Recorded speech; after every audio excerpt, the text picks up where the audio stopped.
할렐루야. 영상으로 또 금요기도에 참여한 우리 성도님들 주님의 이름으로 환영합니다. 가만히 생각하니까 다음 주 금요일은 성탄절입니다.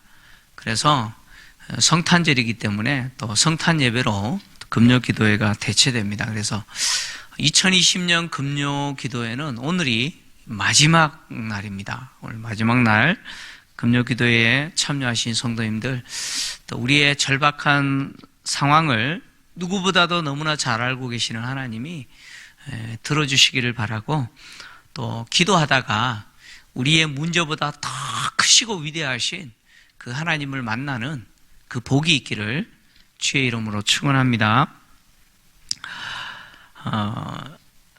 아버지 다윗을 반역하여서 반란을 일으켰던 압살롬이 마침내 최후를 맞이하게 됩니다.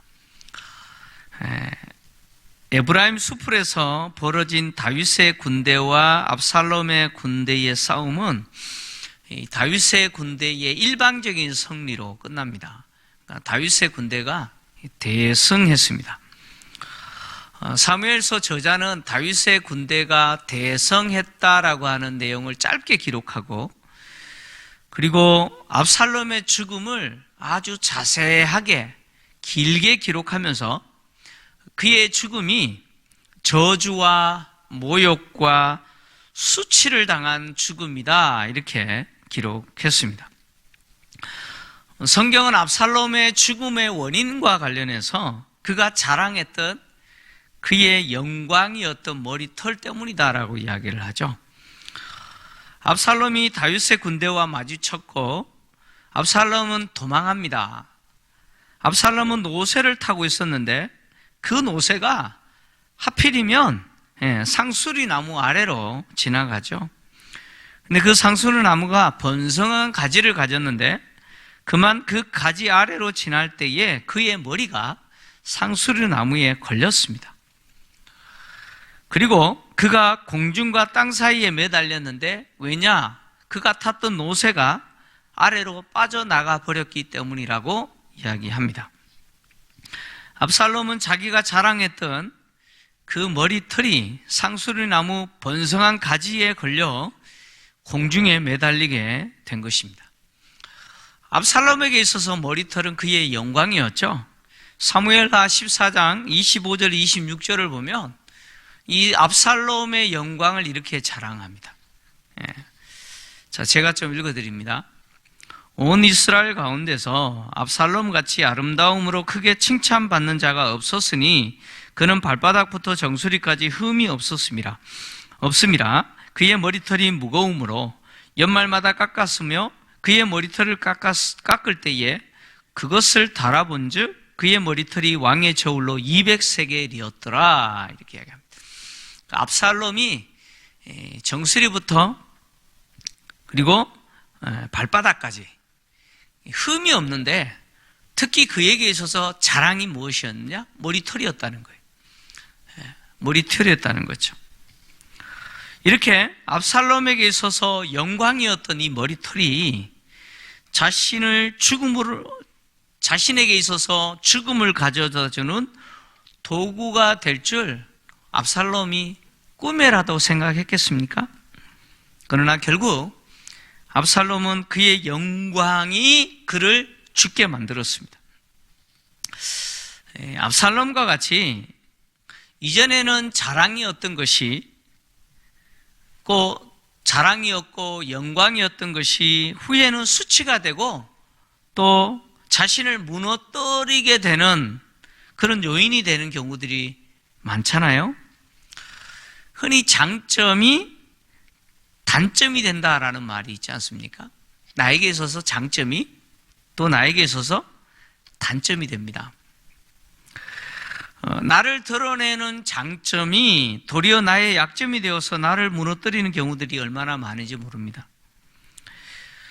인간의 교만은요, 항상 나의 장점, 내가 가진 장점 때문에 교만해지죠.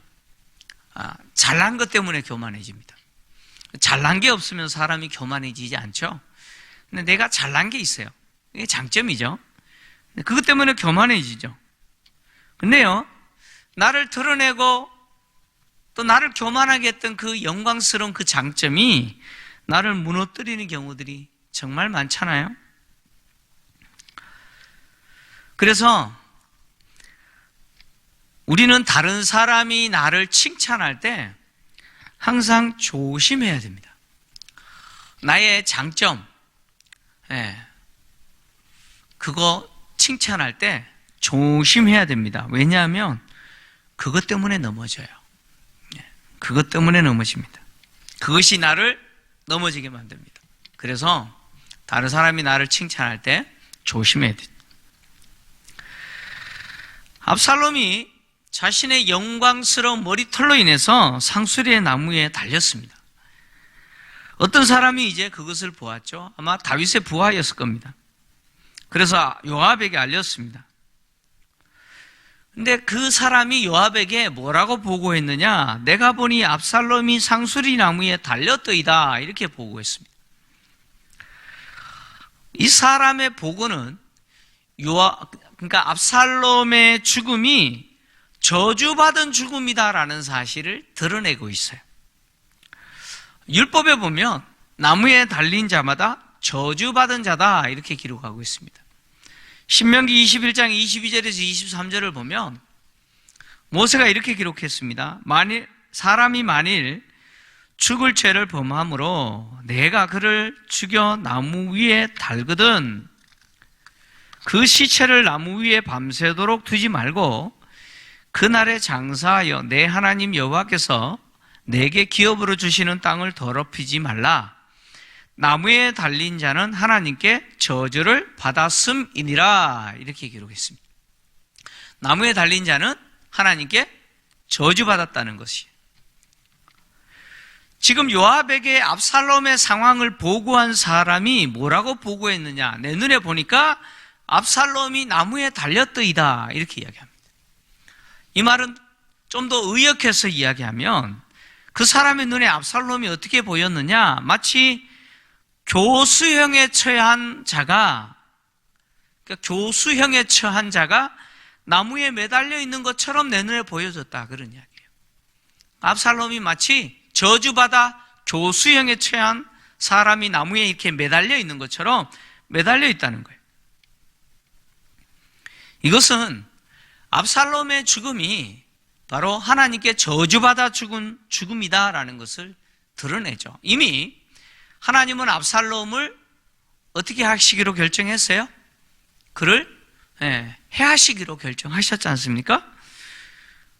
하나님의 결정대로 압살롬이 지금 하나님께 지금 저주받아 죽임을 당했다라는 사실을 이 보고하는 사람의 입을 통해서 드러낸 거죠.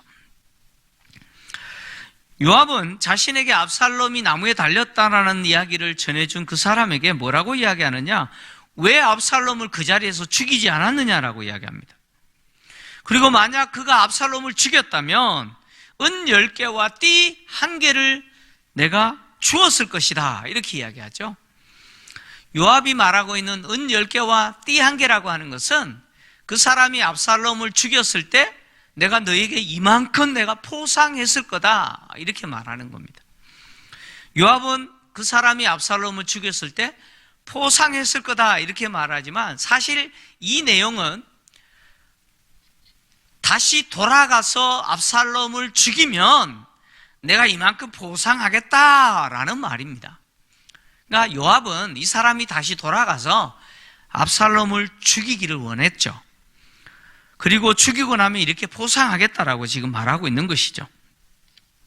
그러나 그 사람은요, 요압의 이 말을 거부합니다.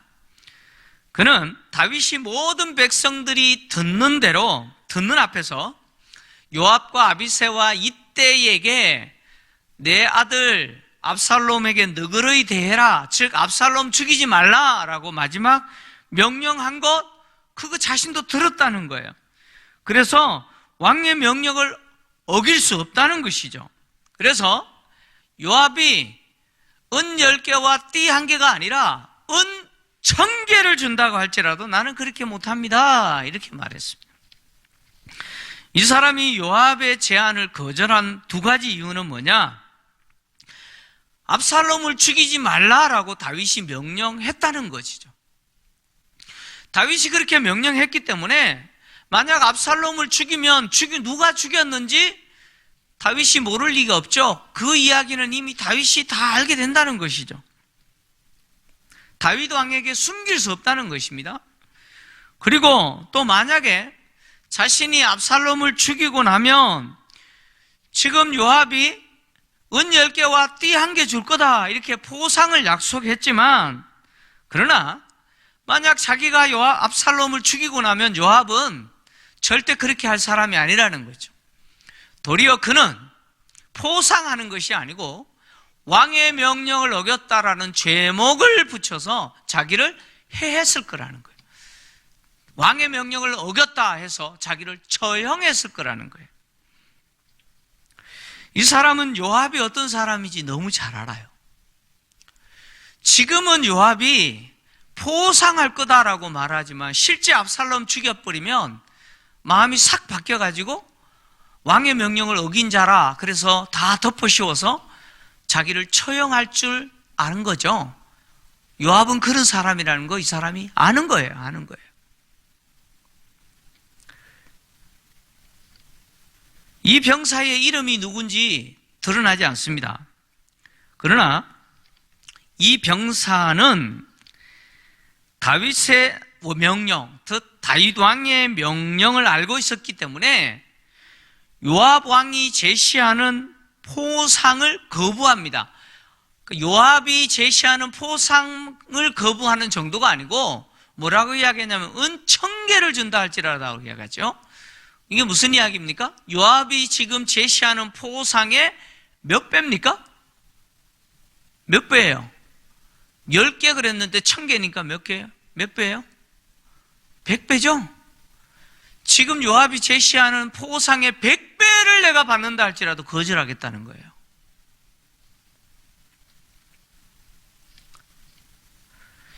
이 병사는요, 압살롬을 죽이고 물질적 이득을 얻는 것을 기꺼이 포기했습니다. 압살롬을 죽이면 지금 요압이 이렇게 말하잖아요. 포상하겠다고. 근데 요압이 제시하는 포상의 100배의 포상을 한다 할지라도 나는 거절하겠다는 거예요. 그 이유가 뭡니까? 왕이 명령했기 때문인 거죠. 즉 다윗이 명령한 그 명령을 어길 수 없다는 것이죠. 이 병사의 모습은 이 시대를 살아가고 있는 그리스도인들이 주님의 명령에 순종할 때 이렇게 순종해야 되는데 물질적인 이익 때문에 그 유혹에 넘어가서 우리의 대장 되신 주님의 명령을 쉽게 어기면서 살아가고 있는 우리의 모습과 너무 다르지 않나요? 그 물질적인 이익 때문에 쉽게 하나님의 말씀을 버려버리는 우리의 모습과 너무 다르지 않나요? 왕의 명령이기 때문에 요압이 포상하는 그 포상의 100배를 준다 할지라도 거절하겠습니다라고 했던 이 병사의 모습은 누구와 반대되느냐? 여리고성을 함락한 이후에 물질적인 이익 때문에 눈이 멀어, 그 이익에 눈이 멀어서 신할산 외투 한 벌과 은 200세겔과 50세겔의 무게의 금덩이 하나 훔쳤던 아간과 대비되죠. 아간과 반대됩니다. 아간은요, 물질에 대한 탐심 때문에 하나님의 명령을 어기고 결국 저주받아 죽었죠. 사람이 살아갈 때 물질은 반드시 필요합니다. 물질 필요 없는 사람 아무도 없어요. 저도 물질 정말 필요해요. 전부 물질 필요합니다. 그러나 인간의 삶의 목적이 물질이 되면 안 됩니다. 물질이 정말 우리에게 필요하지만 그것이 목적이 되면 안 된다는 말입니다. 그것이 목적이 되면 우리의 모든 삶이 물질을 위해서 사는 삶이 되어버립니다. 그래서 물질을 위해서 살게 되고 물질에 대한 소유의 많고 적음에 따라 사람의 행복이 결정되고 성공과 실패가 결정되고 그 사람의 존재 자체가 되어버립니다. 그것이. 그래서 물질이 목적이 되면 안 된다는 말입니다. 이렇게 물질이 목적이 되어버리면 그렇게 살아가는 사람의 눈에는 오직 무엇만 보이느냐? 물질밖에 보이지 않습니다. 그래서 주님은 당신을 따르는 제자들이 물질이 목적이 되어 사는 삶이 되지 않도록 경계했죠. 물질에 마음을 두는 것을 경고하셨습니다. 마태복음 6장 24절을 보면 한 사람이 두 주인을 섬기지 못한다라고 말씀하시고 이를 미워하거나 이를 사랑하거나 이를 중히 여기거나 경히 여긴다라고 말씀하시면서 하신 중요한 말씀이 뭐예요? 하나님과 재물을 겸하여 섬길 수 없다. 하나님과 재물을 겸하여 섬길 수 없다. 누가요? 너희가 누굽니까? 예수님을 따르는 제자죠. 예수님을 따르는 제자는 그 삶에 물질 필요 없는 사람들이 아니죠. 물질 필요 있어요. 물질이 있어야 돼요. 근데 그것이 목적이 아니라는 거죠. 그것이 목적이 되어버리면 그 사람 눈에는 물질밖에 안 보이고 물질을 섬기는 거죠. 그러나 예수님의 제자는 물질과 하나님을 겸하여 섬길 수 없어요. 우리는 하나님을 섬기는 자지 물질을 섬기는 자가 아니죠. 주님의 이 말씀은 결국 무엇입니까? 하나님을 섬기는 자는 하나님이 그 사람에게 필요한 물질 공급해 주신다. 그 이야기죠. 우리가 하나님을 섬길 때 하나님이 우리에게 필요한 물질 공급해 주시는 분이라는 거예요. 여러분, 코로나 중에 우리가 들어야 될 말씀 아닌가요? 참 물질 때문에 얼마나 힘든 시간을 보내고 있습니까? 근데 성경은 그렇게 이야기합니다. 하나님을 섬겨라. 하나님을 섬겨라. 이 병사는 그런 사람이죠. 물질 때문에 자기가 섬겨야 될 왕의 명령 어기지 않는 것이죠. 그리고요, 이 병사는요, 자신이 재물 때문에 압살롬을 죽이게 되면 요압이 제시한 대로 그 포상금, 그 포상 얻으려고 다시 돌아가서 압살롬 죽이면 포상 받을까요? 이 병사가 말했던 것처럼 요압은 포상하는 기분커녕 도리어 왕의 명령을 어긴 자라고 해서 처형했을 거예요. 그러니까 이 병사는요, 자신이 재물 때문에 압살롬 죽이게 되면 결국 누가 죽어요? 자기 죽는다는 거 안 거예요. 이 병사는 압살롬을 죽이는 것 때문에 내가 재물을 얻는 게 아니라 도리어 나도 죽는다는 사실을 안 거죠. 사람들이요, 재물에 대한 탐욕 때문에 자신의 목숨이 위험한 줄도 모르고 그 재물 따라가는 경우들이 얼마나 많습니까? 재물에 대한 탐욕이 결국 자기를 죽인다는 사실도 모르고 거기에 빠져서 사는 사람들이 얼마나 많습니까? 그래서 재물을 얻기 위해서 불의에 타협하다가 결국 재물뿐만 아니라 자기의 목숨도 위험에 처하는 분들 많잖아요. 지금 우리 주변에 많잖아요. 성공을 위해서 불의와 타협하다가 성공은커녕 인생 망치는 경우 얼마나 많습니까? 비극적으로 자기 생을 마감하는 사람들 얼마나 많습니까? 그 알량한 돈 몇 푼 때문에. 근데 이 사람은 그렇지 않았다는 거죠.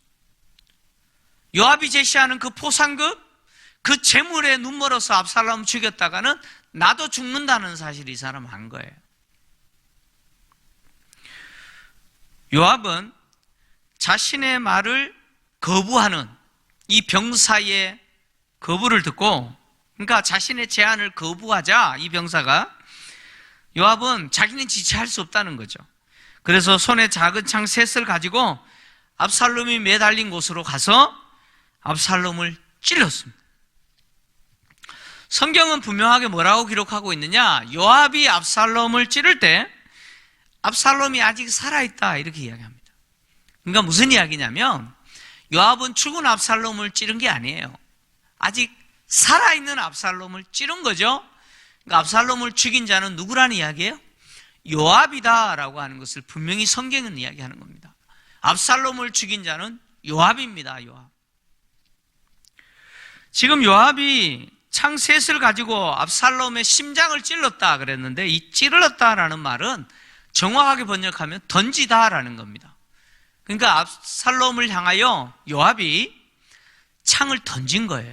심장을 향하여 던졌어요. 그것도 하나도 아니고 3개를 던진 거예요.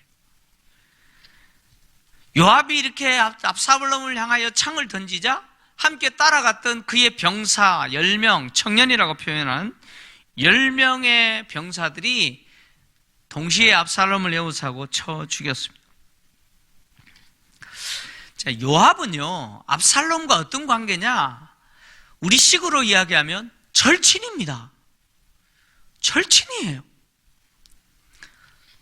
과거에 압살롬이 암논을 죽이고 나서, 형 암논을 죽이고 나서 그슬로 도망갔잖아요? 외할아버지 나라로 도망갔잖아요? 그때에 그 압살롬을 돌아오게 한 사람이 누구예요? 요압입니다. 요압이 지혜로운 여인 하나 데리고 와서 다윗에게 보내서 압살롬 데려오도록 했잖아요? 압살롬과 요압은 그런 관계예요. 절친이에요. 압살롬의 밭과 요압의 밭은 인근에 있을 정도로 그런 관계입니다. 그런데 이렇게 절친인 압살롬을 요압은 어떻게 해요? 죽이기를 주저하지 않죠. 요압은요, 정말 무서운 사람입니다. 그러니까 이 사람이 하나님도 없는 사람이에요. 요압은요, 무고한 사람 죽이는 일을 전혀 두려워하지 않습니다. 심지어 그는 왕의 명령을 어기는 것도 아무렇지 않게 여겨요. 왕이 죽이지 말라고 했잖아요. 다윗 왕의 명령도 그냥 쉽게 어겨요. 무고한 사람 죽이는 거 가볍게 합니다. 그는요, 이미 사울의 군대 장관이었던 아브넬을 죽였죠. 그리고 지금 아무런 지금 무방비 상태에 있는 압살롬을 죽였어요. 뿐만 아니라 이후에는 누구도 죽이느냐? 압살롬의 군대 장관 역할을 했던 아마사도 그는 죽여버립니다. 그러니까 요압이라는 사람은요, 자신의 성공을 위해서는 물불 안 가리는 사람이에요. 사람의 목숨도 뭐처럼 여기느냐? 그냥 파리 목숨처럼 여겨요. 그냥 툭 때려서 죽이는 사람이에요. 이런 사람이 요압이에요. 이런 요압에게 압살롬은요, 참 모욕을 당하면서 죽습니다. 압살롬의 죽음은 요압과 그의 병사들에게 모욕을 당하면서 죽은 거예요. 압살롬의 죽음과 그 이후의 장례는 왕의 죽음으로서 고귀한 죽음이 아니죠. 압살롬의 죽음은요, 마치 도살당한 짐승의 죽음처럼 보여요. 한 마리 짐승을 죽이는 것처럼 그렇게 비참하게 죽어요. 압살롬은 요압과 그의 10명의 병사들에게 모욕적이고 수치스럽게 그야말로 학살당하는 겁니다. 압살롬의 죽음이 매우 수치스럽고 비극적인 죽음인 또 다른 모습은 뭐냐? 이 죽은 압살롬을 요압과 그 병사들이 어떻게 하느냐? 그의 시체를 숯불이 우거진 구덩이에 던져요. 그리고 그 위에 큰 돌무더기를 쌓아버려요. 압살롬의 몸은 잔인하게 살해되었고, 그리고 그 이후에 정상적으로 장례가 치러지지 않았을 뿐만 아니라 그냥 구덩이에 던져졌어요. 그리고 그 위에 큰 돌무더기를 그냥 쌓아버렸어요. 압살롬은 왕으로서 죽음을 맞이하지 못했을 뿐만 아니라 죽은 후에도 왕으로서 대우를 받지 못합니다. 왕은 고사하고 다윗 왕의 아들이라고 하는 신분, 왕의 아들이라고 하는 왕자라고 하는 신분의 대우도 못 받죠. 그는 저주받아 죽은 자로 치부되어지고 요압과 그의 부하들에게 모욕을 당하고 구덩이에 던져지고 큰 돌무더기에 쌓였습니다. 죽은 자를 장례할 때 돌무더기를 쌓는 것은 예의가 아니죠. 죽은 자에 대한 예우가 아닙니다. 그것은 저주받은 자라는 사실을 드러내는 행위입니다. 여리고성 전투에서 재물에 눈이 멀어 은과 금과 신할산 외투 훔쳤던 아간이 발각되고 나서 어떻게 했습니까? 그와 그의 가족들을 죽이고 돌무더기로 쌓았습니다. 여호수아는요, 가나안 왕들을 죽이고 나서 돌무더기를 쌓았어요. 가나안의 왕들을 죽인 후에 돌무더기 쌓았어요. 왜 돌무더기 쌓았느냐? 후대 사람들이 이것이 뭐냐라고 말했을 때 저주받아 죽은 자라고 하는 것을 드러내려고 그렇게 한 거예요. 오고 오는 세대 사람들에게 저주받아 죽은 자라는 사실을 드러내기 위해서 돌무더기를 쌓은 거예요. 근데 압살롬이 그랬다는 거예요. 그래서 돌무더기를 쌓는다는 것은 하나님께 저주받아 죽은 자, 하나님께 심판받아 죽은 자라는 상징의 표시죠. 압살롬의 죽음이 그렇다는 거예요. 압살롬의 어리석음과 비극적인 죽음이 더욱 비극적인 것은 그가 생전에 한 가지 한 일 때문이죠. 18절을 보면 압살롬이요, 살았을 때 한 가지 일을 했는데 그게 뭐냐? 자기 이름을 이을 아들이 없음을 한탄하면서 자기 이름으로 한 비석을 세웠다라는 겁니다. 압살롬이 자기 신의 이름을 이을 아들이 없다, 그래서 한탄했다라고 하는 말은 무슨 뜻이냐면, 압살롬이 다윗 왕을 배신하고 반역을 일으켜서 예루살렘을 정복했잖아요. 예루살렘을 차지한 이후에 자기가 이스라엘의 위대한 왕이 되었다는 거예요. 근데 자기가 이스라엘의 위대한 왕이 되었는데 이 위대한 왕의 이름을 이을 아들이 없는 거예요. 그래서 한탄하면서 그는 자신의 영광스러운 이 왕의 이름을 이을 아들이 없다라는 사실 때문에 한탄하면서 뭘 했느냐? 자신의 그 영광스러운 이름을 대대로 남기기를 원했어요. 그래서 자신의 이름으로 뭘 만들었느냐? 기념비 하나를 만들었다는 거예요. 왕의 골짜기에 그것을 만들어 놓았다는 거예요. 압살롬은 어떻게 해서라도 자신의 그 영광스러운 이름, 나는 이스라엘의 왕이다 라고 하는 그 영광스러운 이름, 이스라엘의 왕 압살롬이라고 하는 이 영광스러운 이름을 후세에 대대로 남기기를 원했습니다. 근데 압살롬에게 아들이 없었다 그랬죠. 사실 성경에는 압살롬이 아들 셋과 딸 하나가 있다고 그랬잖아요. 근데 아들 셋과 딸 하나가 있다는 그랬는데 왜 지금 압살롬이 아들이 없음을 한탄했다 그랬을까요? 그래서 학자들은 압살롬의 세 아들이 일찍 죽었다라고 이야기를 합니다. 어쨌든 지금은 없는 거예요. 그래서 압살롬이 비석을 세웠는데, 압살롬은요, 자신의 이름이 대대히 알려지기를 원했습니다. 그가 가진 그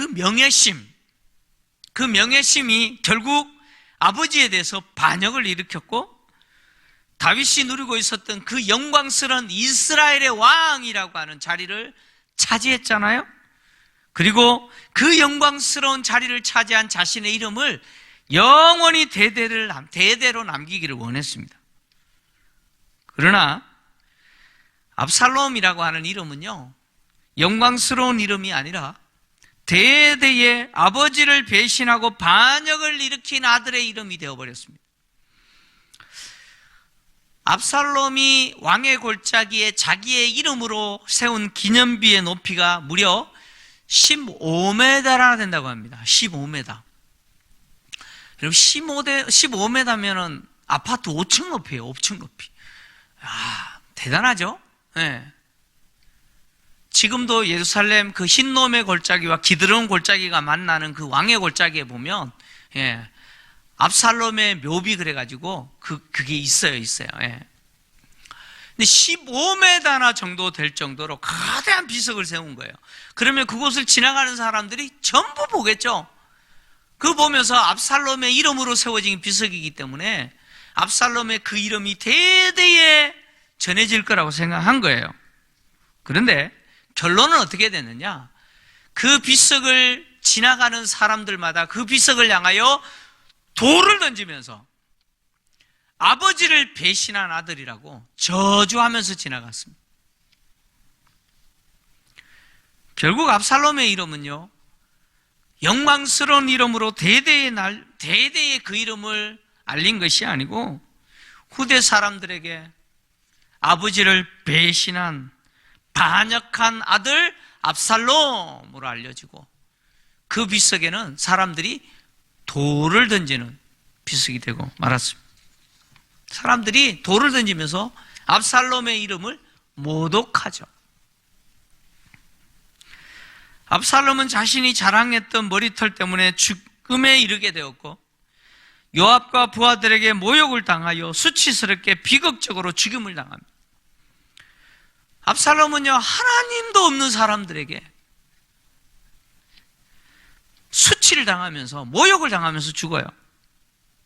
심지어 죽은 후에도 저주받은 자로 대우받죠. 저주받은 자로. 인간의 명성과 높아짐은요, 스스로 노력하고 애를 써서 이루어지는 게 아니죠. 인간의 명성과 높아짐은 하나님이 주시는 은혜입니다. 하나님이 주셔야 돼요. 왜냐하면 사무엘상에서 한나가 그렇게 고백했어요. 한나가 고백한 것처럼 하나님은요, 낮은 자를 높이시고 높은 자를 낮추시는 분 아니에요? 사무엘상 2장 6절에서 8절입니다. 제가 좀 읽어드립니다. 하나님이 어떤 분인지 한번 자세히 여러분 한번 들어보십시오. 여호와는 죽이기도 하시고 살리기도 하시며 스월에 내리시기도 하시고 거기에서 올리기도 하시는도다. 살고 죽는 거 누구 손에 있다는 거예요? 하나님 손에 있어요. 하나님 손에 있습니다. 여러분 믿으셔야 돼요. 내가 살고 죽는 거 하나님 손에 있어요. 여호와는 가난하게도 하시고 부하게도 하시고, 물질적인 소유 누가 주신다는 거예요? 누가 주세요? 내가 노력한다고 다 얻습니까? 만약에 그랬으면 대한민국 사람, 부자 아닌 사람 아무도 없을 거예요. 대한민국 사람처럼 빨리빨리 하는 사람 없잖아요. 얼마나 열심히 삽니까? 얼마나 수고하고 삽니까? 근데 그게 내가 노력한다고 됩니까? 한나는 이렇게 이야기합니다. 여호와는 가난하게도 하시고 부하게도 하시며, 물질을 하나님 주시는 거예요. 하나님 주셔야 내가 누릴 수 있는 거예요. 여호와는 낮추시기도 하고 높이시기도 하는도다. 나의 명성, 내가 높아지는 거, 내가 노력한다고 되는 게 아니죠. 하나님이 하시는 거예요. 하나님 낮추시기도 하시고 높이시기도 한다는 거예요.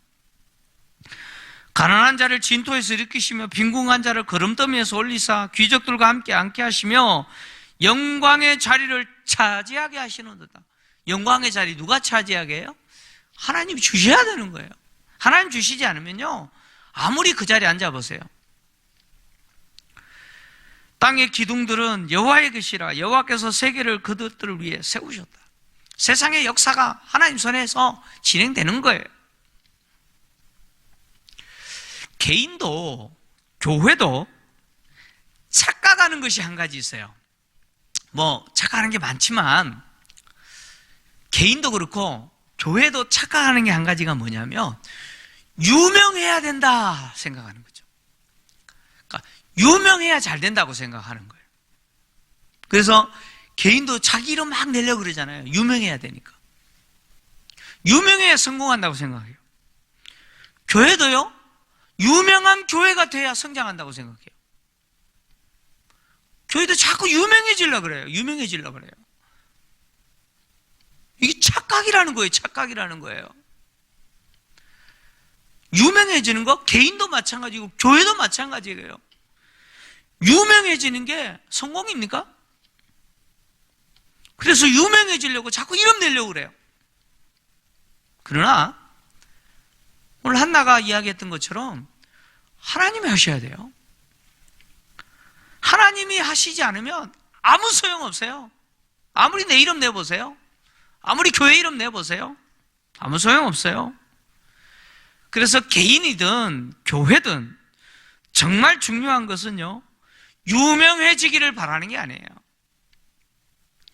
유명해지기를 바라는 것이 아니고 하나님께 집중하고 하나님께 최선을 다하는 거예요. 다시 말씀드립니다. 내가 유명해지려고 애쓰지 마세요. 하나님께 최선 다하세요. 교회, 유명한 교회 되려고 하지 마십시오. 그냥 하나님께서 주신 사명, 그 집중하고 최선을 다하십시오. 베드로는 베드로전서 5장 6절에서 이렇게 기록했습니다. 같이 읽겠습니다. 화면 보시고 성도님들 같이 읽습니다. 시작. 그러므로 하나님의 능하신 손 아래에서 겸손하라. 때가 되면 너희를 높이시리라. 누가 높이신다고요? 하나님이 높이신 거예요. 우리가 해야 되는 건 뭐냐면 하나님의 그 전능하신 손, 모든 것을 좌지우지하시는 그 하나님의 절대 권능 앞에 겸손하는 거예요. 겸손한다는 말은 뭐냐면 그 하나님 앞에 최선을 다하는 거예요. 집중하는 거예요. 그때 하나님은 때가 되면 개인도 높이시고 교회도 쓰시는 거죠. 높이시는 거예요. 우리는 높아지는 것을 바라지 말며 유명한 교회가 되는 것 바라지 말고 오직 하나님 앞에서 주신 사명 묵묵히 감당해야 합니다. 하나님이 그런 사람 기뻐하시고 그런 교회 기뻐하시는 거죠. 우리가 한 해 동안 한번 우리의 삶을 되돌아보고 우리 교회를 한번 되돌아보면 내가 정말 하나님 앞에 집중했는가? 어떻게 보면 지금 코로나가 매일 막 1000명씩 늘어나고 그러잖아요? 근데 정말 우리가 두려워해야 되는 것은 코로나가 아니에요. 코로나를 두려워하는 것이 아니고 하나님을 두려워해야 돼요.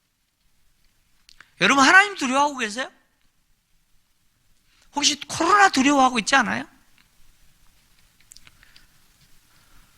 내가 하나님이 주신 그 작은 일, 그 작은 일에 내가 얼마나 최선을 다했는지 여러분 우리 자신 돌아봐야 돼요.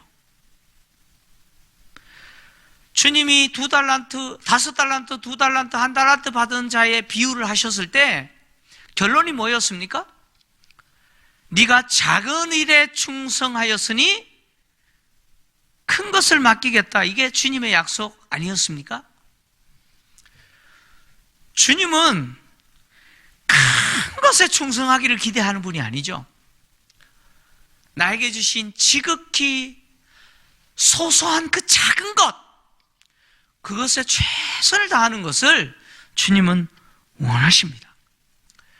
지극히 작은 것에 충성할 때 주님은 큰 것을 맡기는 거죠. 개인도 마찬가지고 교회도 마찬가지입니다. 하나님 내가 이런 거 주시면 내가 충성하겠습니다. 근데 하나님이 이런 거 주셨는데도 충성 못하는데 어떻게 이런 거 충성할 수 있겠어요? 한 해를 마무리하면서 내가 하나님 앞에 얼마나 내가 최선을 다했는지, 내가 얼마나 하나님 앞에 집중했는지 한번 여러분 생각해 보시기 바랍니다.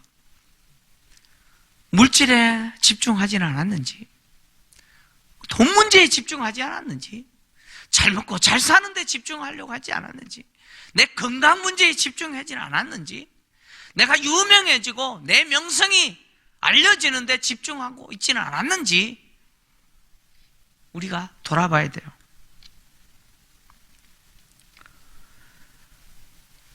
압살롬의 죽음을 통해서 언젠가 우리도 이 죽음 앞에 섰을 때 우리의 죽음이 어떨지 우리는 고민해야 됩니다. 이렇게 하나님 앞에 저주받아서 모욕과 수치를 당하면서 비참하게 저주받은 자로 대대로 모욕당하는 이런 죽음이 압살롬의 죽음이었는데, 우리도 얼마든지 이런 죽음을 맞이할 수 있잖아요. 내가 하나님 앞에 섰을 때 나의 죽음이 어떤 죽음이었을지 우리는 생각해야 됩니다. 한 해를 마무리하면서 우리는 주님, 내가 지극히 작은 일에 충성하는 자가 되게 해주십시오. 앞으로 내가 유명한 사람이 아니고, 우리 교회가 유명한 교회가 아니고, 하나님이 주신 그 작은 것, 그것에 충성하고 그것에 집중하고 하나님과 관계에서 최선을 다하는 나와 우리 교회가 되게 해주십시오. 이렇게 기도하는 저와 여러분 되기를 주의 이름으로 축원합니다.